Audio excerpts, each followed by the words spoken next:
So I was going to try to have a light and friendly, hey, welcome to the Philip DeFranco show. There's no show tomorrow. Happy Thanksgiving. But now, horrifyingly, we're getting the breaking news that 2 members of the National Guard were shot near the White House. With this being breaking news, there's some conflicting reporting right now. Earlier, you had the governor of West Virginia saying that the troops were from the state's National Guard and that they were dead. But then he also followed that up saying we are now receiving conflicting reports about the condition of our 2 Guard members and will provide additional updates once we receive more complete information. And so right now, there's a lot of back and forth reporting here. And with that in mind, you had local police saying one suspect who has reportedly been shot as well is in custody, and the AP saying that this individual's injuries appear not to be life-threatening. Also, as far as the shooter, you had Trump calling them an animal and saying that they will pay a steep price, and adding, God bless our great National Guard and all our military and law enforcement. These are truly great people. Right, and with this happening where it did, you had the White House being put under red alert, signifying a potential threat to life, but that has been downgraded to just a high-risk alert. Also, you now have DC police saying that the scene has been secured. And now, as we wait for more information, the broader context here is that you also still have more than 2,000 National Guard troops deployed throughout Washington, D.C. And it was actually only just last week that you had a judge ruling that this deployment was illegal and the order blocking it set to go into effect on December 11th. Right? And so with all this, one of the things we're already seeing is that it's being politicized by people on the right, blaming Democrats for speaking out against National Guard deployments in American cities. And with that, you had some specifically calling out the lawmakers who made a video telling troops that they're allowed to reject illegal orders. But that also is you have many noting that their accusations, they come as we really don't know all that much. And at least as of recording, there is no official evidence right now that this was the motive behind it. And so this is something we're definitely going to have our eyes on, but for now, we'll have to wait to see what happens from here. And of course, in the meantime, thoughts, prayers, well wishes to the servicemen and their families. But then next up today, let's talk about Donald Trump's mental fitness. Right, in part because the New York Times called Trump mentally fatigued, and so Trump called one of their reporters ugly. But that was the apparent tit for tat started by an article that the paper published yesterday titled Shorter Days, Signs of Fatigue, Trump Faces Realities of Aging in Office. The piece was written by Katie Rogers and Dylan Friedman, and it said, with headline-grabbing posts on social media, combative interactions with reporters, and speeches full of partisan red meat, Mr. Trump can project round-the-clock energy, virility, and physical stamina. But then adding, the reality is more complicated. Mr. Trump, 79, is the oldest person to be elected to the presidency, and he is aging. With the men analyzing his schedule, noting that he has fewer public events than he did in his first term. Right, also noting that he has a shorter public working window, with most appearances only occurring between noon and 5 p.m. And it also said, when he is in public, occasionally his battery shows signs of wear. During an Oval Office event, Trump sat behind his desk for about 20 minutes as executives standing around him talked about weight loss drugs. At one point, Mr. Trump's eyelids drooped until his eyes were almost closed, and he appeared to doze on and off for several seconds. It then also detailed other instances where his age showed, like when he said that he got an MRI and he didn't even know it was being analyzed. They also pointed to more general trends like his meandering speeches and newfound obsession with the afterlife, as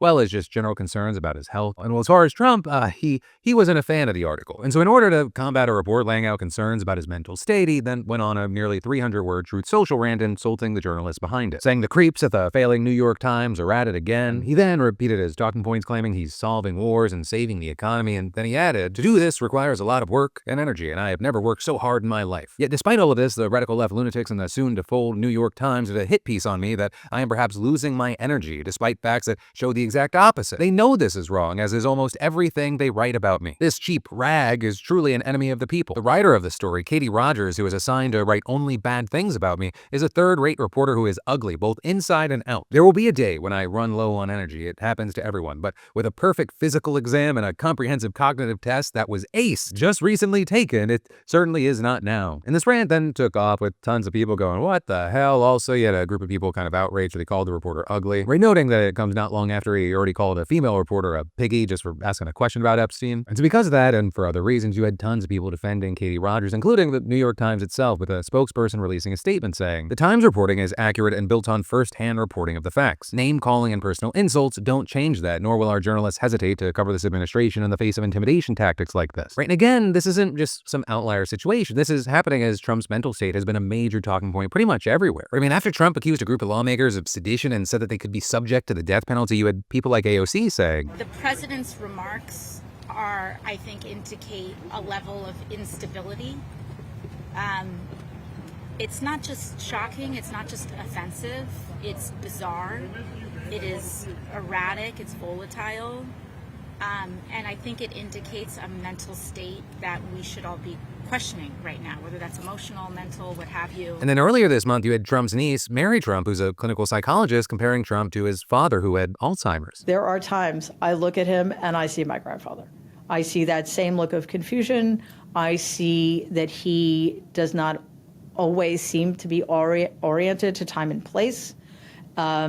His short-term memory seems to be deteriorating. Well, obviously, she's not actually diagnosing him with anything, nor has a doctor officially diagnosed him with this kind of decline. She is far from the first person to speculate. But one of Gavin Newsom's primary attacks on Trump is his mental fitness. He even recently suggested that Trump has dementia and previously said he's incapable of even a train of thought. This is a conversation that has left political circles. You're even seeing it pop up on things like Shane Gillis's podcast. Do you think he's getting dementia?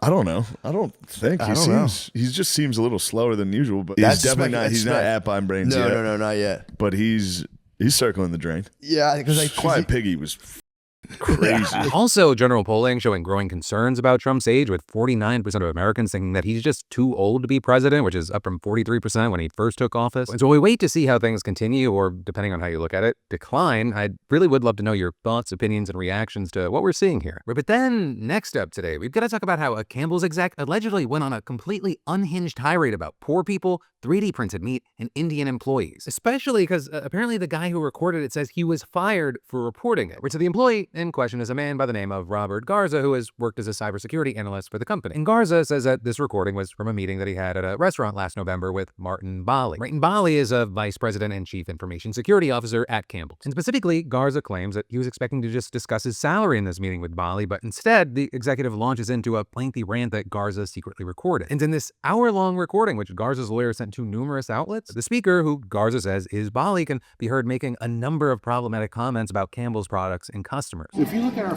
pantry, we have for poor people, right? We have that's for poor people. Who buys our? I don't buy Campbell's products barely anymore. It's so healthy. Now that I know what the in it, even in a can of soup, I look at it. Look at me, bioengineered meat. I don't want to eat a piece of chicken that came from a 3D printer. You. Then also beyond that, another standout from the lengthy rant were these comments about Indian employees. They couldn't think for the problem, you dumb. Right, and those were just two of the most controversial comments from the recording, which were also outlined in the lawsuit. As you got the court filings also alleging that Bali said that he often came to work high on weed edibles. But, really the meat, and pun intended there, of Garza's lawsuit, it centers around what happened after those alleged comments. Because Garza claims that he brought his concerns about Bali to his manager, who is also a defendant in this lawsuit, but the higher-up didn't encourage him to report the incident to HR or tell him how he should proceed. And then, according to the complaint, 2 weeks later, Garza was abruptly terminated, with the lawsuit alleging that he was fired in retaliation for reporting the matter to his boss and accusing the company of fostering a racially hostile environment. And you also had Garza's lawyer telling reporters that his client's termination was especially shocking because Bali had praised his work during this meeting, and he claimed that he had never faced any disciplinary action or write-ups for work performance. Now, with all that said, as far as how Campbell's has responded, the company issued a series of statements, saying in one, it has not been able to verify the validity of the recording and has not been provided with a copy either. But they then also said in a separate press release that if the comments were indeed made by Bali, they are unacceptable, and added, such language does not reflect our values and the culture of our company. We do not tolerate that kind of language under any circumstances. And then noting that Bali's been temporarily placed on leave while they investigate this. Also, beyond that, Campbell's has fervently denied the claims made in the recording about the meat that it uses, recalling those remarks inaccurate and patently absurd, claiming that they use 100% real chicken meat that comes from long, trusted USDA-approved U.S. suppliers and meets high-quality standards, and asserting that any claims to the contrary are completely false. And with that, adding the person alleged to be speaking on the recording works in IT and has nothing to do with how we make our food. And then, as far as Garza's firing, you had Campbell saying that it can't comment on personal matters, but claimed that he was terminated for good reason. And so, for now, we're gonna have to see how the lawsuit plays out, but it's also not the only challenge that the company's facing right now. Because after the news of the lawsuit broke, Florida's Attorney General announced that the state's Consumer Protection Division would be launching an investigation into Campbell's. And that because, Florida has a ban on lab-grown meat. And so this is going to be an interesting one to watch for a few different reasons. And then we're going to dive into even more in just a minute. But first, let me say, we got to be honest. Most shoes, they can't handle a spilled drink, let alone actual winter weather. But the Vessi Stormburst? Different story. Right, Vessi, today's sponsor, makes sneakers that don't immediately fold the second that the world gets wet. And I've been wearing the Stormburst nonstop. They're waterproof, warm, comfortable, and they're still lightweight enough that it doesn't feel like I'm lugging bricks on my feet. Right, and their Dymatex waterproof tech, it keeps your socks dry through rain, slush, sleet, and those ambush puddles that appear out of nowhere. They're perfect for errands, dog walks, airport days, or those quick trips that somehow become 10,000 plus steps. Cleanup's also easy. You just wipe, rinse, done. And we also got to talk about the Vessi Coastal Jacket, because wearing waterproof shoes with a non-waterproof jacket, it's like putting a sunroof on a submarine. And this thing, it's fully waterproof, breathable, and lightweight. It's ideal for cold, rainy days without the bulky marshmallow vibe. And Vessi's biggest sale of the year is right now at 25% off site-wide and up to 55% off select styles. And that includes the Stormburst and the Coastal Jacket. You'll also get free shipping on orders over $110, 30-day returns, and a 1-year warranty. So hey, upgrade your winter setup while everything's discounted at least 25% and up to 55% off. Just scan that QR code or go to Vessi.com and grab the Stormburst and the Coastal Jacket before they sell out. But then, next up in the news, we've got to talk about how ICE now wants to offer an almost unlimited amount of money to contractors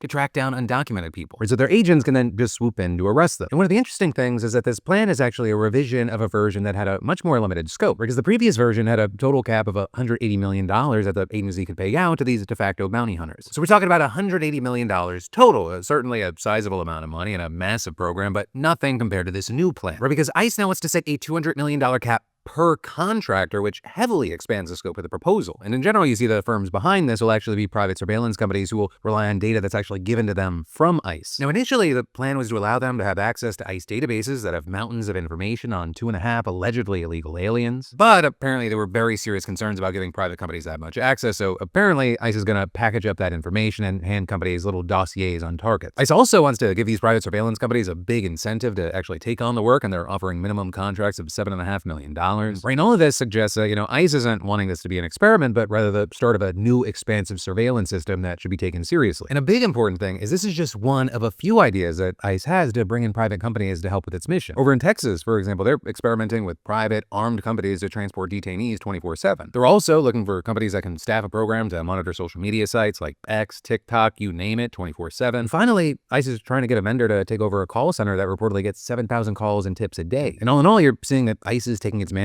from Trump to hit 1 million deportations a year extremely seriously. So much so that they're not really focusing on criminal deportations, which is something that past administrations have done. Instead, they're just going after anyone here illegally, with non-criminal deportations skyrocketing a shocking 2,000%, and they're now the biggest category of people that ICE detains. And actually, in total, DHS claimed back in October that more than 500,000 people were deported. So, one, we're going to have to see what happens, but also two, however bad you think ICE is right now, imagine what the enforcement's going to look like moving forward with this. But then next up in the news, we've got to talk about America First pricing, because national parks now have this new America First pricing that means that foreign tourists will have to pay many times the price of U.S. residents to visit some of the country's most popular destinations. Because, currently, visitors to around 100 national parks, no matter their nationality, they pay fees ranging from $10 per person to $35 per vehicle. But starting January 1st, they'll have to pay $100 per person to enter 11 of the most visited national parks. And the annual pass, that's going from $80 to $250 for people from other countries. And as far as why, you had Interior Secretary Doug Burgum saying, President Trump's leadership always puts American families first. Now with that, I do want to say it's certainly not unheard of for a country to charge higher fees to foreigners for its top tourist attractions. And you actually have some saying that this new plan could bring in hundreds of millions of dollars for repairing crumbling roads and buildings at parks across the country. But then you also have others arguing that people on a tight budget might reconsider their trip altogether because of this, something that could potentially exacerbate what's already a decline in foreign tourism, at least partly driven by the administration's other policies, including tariffs and immigration. Also, I'll say there is a question of how this is actually going to be implemented. And so, for example, you had one former NPS official arguing this whole business of determining who's a citizen at park entrance gates opens up a whole can of worms that isn't fair for rangers. And then beyond that, you have some doubting how serious this administration is about actually improving the national park experience, given how things have gone so far. Right? The agency's been operating without a permanent head during Trump's second term, and it's also lost nearly a quarter of its workforce since he took office. And all of that has reportedly led to routine tasks like cleaning and stocking the bathrooms just not being done. And you also have fewer park rangers giving tours and lectures, and some visitor centers have had to cut their hours. But for now, we'll have to wait to see how this actually plays out once it's implemented. And,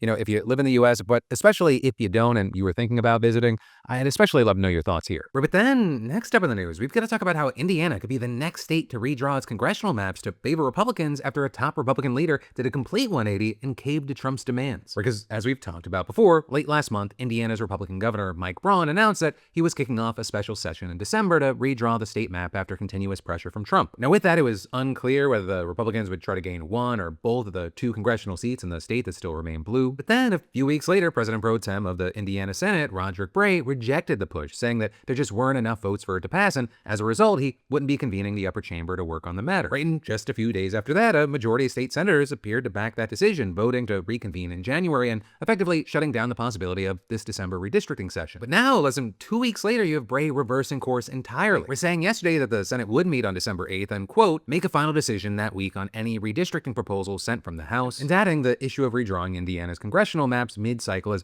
received a lot of attention and is causing strife here in our state. Now, notably here, and probably regarding the strife comment, this announcement comes right after Trump dramatically increased the pressure on Indiana Republicans, making multiple posts on Truth Social slamming Republican leaders. Right, Trump calling Bray a rhino, saying that he was weak and pathetic, and threatening to back primary challengers to any Republicans who didn't obey his orders. Trump also implied that Braun wasn't doing enough to get the votes, while also claiming that he himself was the only reason the governor won his election. Now, Braun, for his part, responded by echoing Trump's calls, demanding that lawmakers get in line with their big daddy, and threatened that he too would back primary challengers for those who didn't. Right, and this, even as the governor said that numerous Republican lawmakers, including himself, had been the target of swatting attempts, bomb threats, intimidation tactics, and other threats of violence over this heavily politicized gerrymandering battle. You know, here we are today, and apparently strong-arming, bullying, and inciting political violence are effective tools in whatever fucking hellscape iteration of America this is. Now, with all this said, you know, Bray's reversal, it does not necessarily mean that he magically has the votes to pass the new congressional maps. It just at least means that the Senate is going to try. And this is, you know, as far as the State House, the Republican speaker who has previously supported redistricting announced yesterday that his chamber will meet this coming Monday. So, you know, potentially very, very big news as we get closer day by day to the midterms. And then there's more we're going to dive into in a minute, but first let me say, you know, here's some free advice for you. When traveling abroad, spend your money on the trip, not your phone bill. And it's easy to do when you use today's sponsor, Saily, the modern way to stay connected abroad without getting financially drop-kicked. But before Saily, traveling with your phone meant medieval nonsense, airport kiosks, physical SIM cards, hunting for a paperclip to stab your phone,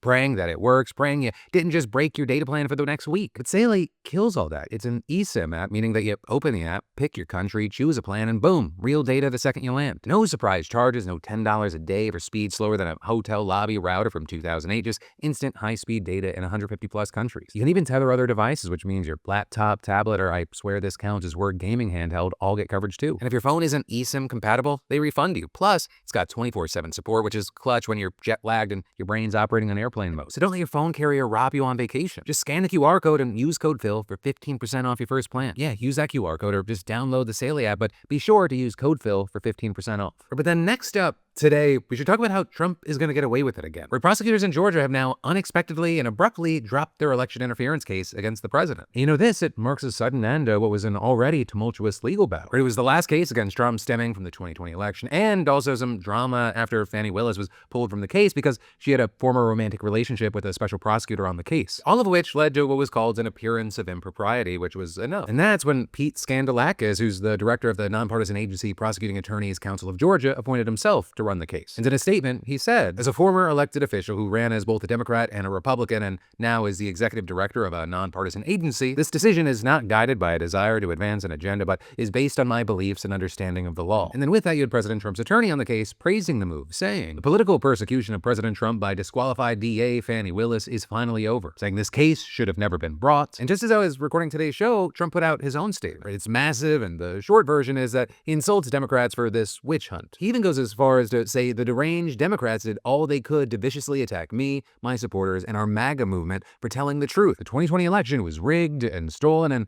they committed crime after crime as they weaponize our law enforcement and justice system against honest and loving Americans. But also, you have many saying that claiming that it shouldn't have been brought is probably going too far, because the prosecution did manage to secure some convictions against 4 out of the 18 co-conspirators who pleaded guilty. And I mean, you even have legal experts a bit shocked about Skandalakis' reasoning for dropping the case, saying it seemed to give a lot of leeway to the president and take his version of events at face value, despite at least some evidence to the contrary. You know, things like urging Raffensperger to find more votes. But even with that, you know, they're not surprised that the massive racketeering case was dropped, because that's already a hard charge to prove, and it was made even harder after the judge tossed out several charges last year. There was also, I'll say, the practicality of it, with one professor at Georgia State College of Law pointing out that Skandalakis probably just didn't have the budget and man hours to actually go through with the case. You know, all in all, I think anyone that's been kind of watching Trump over the past 10 years, this is the most shocking, not shocking news. And if anything, since he became president again, it felt like this was kind of just going to be an eventuality. And of course, that's regardless of if it should have been. But then, as we wind down today's show,